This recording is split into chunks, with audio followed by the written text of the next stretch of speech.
Well, all eyes are on the stock market at this hour after the UK voted to leave the European Union, causing markets around the world to drop in recent days. Take a quick look live now at the Dow, up about 189 points at this hour, which is a welcome sight to see after what we've experienced over the last several days. Yeah, the Brexit has a lot of people concerned about their life savings, investments, and 401ks, which did take a big hit.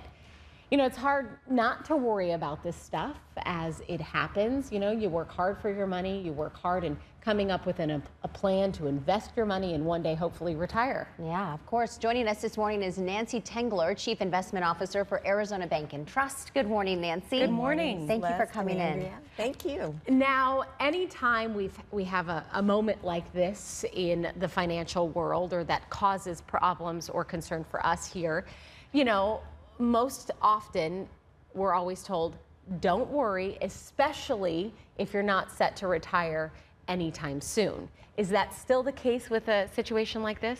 Yeah, so this would be considered more of a political risk situation, not a financial risk. So if you think about where we were last week, the market was only off 1.5% by Friday, even after that big sell-off, because we had moved up in anticipation that the vote would go the other way. So now if you think about, okay, so today we're up, we were down yesterday, but harken back to February, things were a lot more dire, and that was more financially driven. That was China and oil and worries about a strong dollar.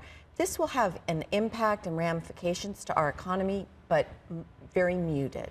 What about folks who are planning to retire, say, in 1 year, 2 years, within that 5-year range? Yeah, so I was thinking about that after you posed the question.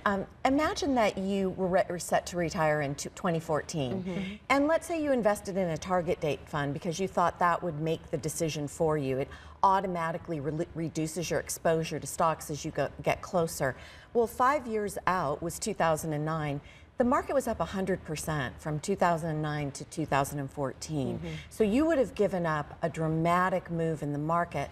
So while target dates play a role in retirement plans, I want to encourage your viewers not to put too much dependence on them and rather look for things, because when you retire, you don't use all your money that day, right? You still have another, hopefully, 20 to 30 years of life. So I would encourage them to seek investments with income.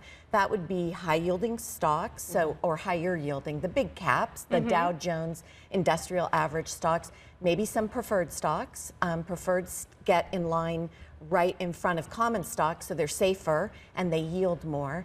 And just be careful to manage the risk and not look at it every day. And that's the thing, is I think that we've been told time and time again with all of these ups and downs in the market is you can't look at it every day, because every day isn't what is going to be the long term. The average investor over a 20-year period, a study was done. It included one bear market. The market was up 11% per year. The average investor was up 3%. And that's because they listen to the pundits and they sell at just the wrong time. So when I get in these periods, I just throw my brokerage statements in a drawer and I don't look at them because I know I'll be tempted to do the wrong thing. And this is why it's so important. I mean, us as an average Joe, you know, we don't know much about investing, but it's good to find a financial planner, counselor, advisor that can help you with your goals of whether it be retirement or whatever type of investment goals you have, because in situations like this, we shouldn't be steering the ship if we know nothing about it. And the financial news media, which I participate in, it kind of beats the drum and it gets louder as the day goes on. That's why I wrote my book. I wrote it actually for you, The Women's Guide to Successful Investing, because women make better investors. We just kind of have excused ourselves from the conversation. So all the empirical data shows that we're better at it than men. And look at that. Well, how about that? Okay, can you say that one more time, Nancy? We're better at investing than men. And anecdotally, we're better shoppers. We do more research.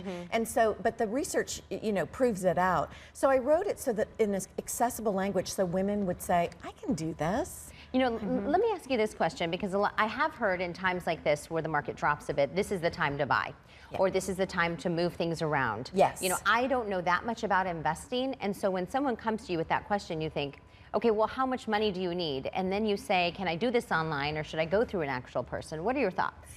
I think you can do it, but a lot of people will say, oh, I don't want to be bothered. Can I just give you a quick anecdote? So I retired once. It's not all it's cracked up to be, folks. I'm back. It's much more fun to work.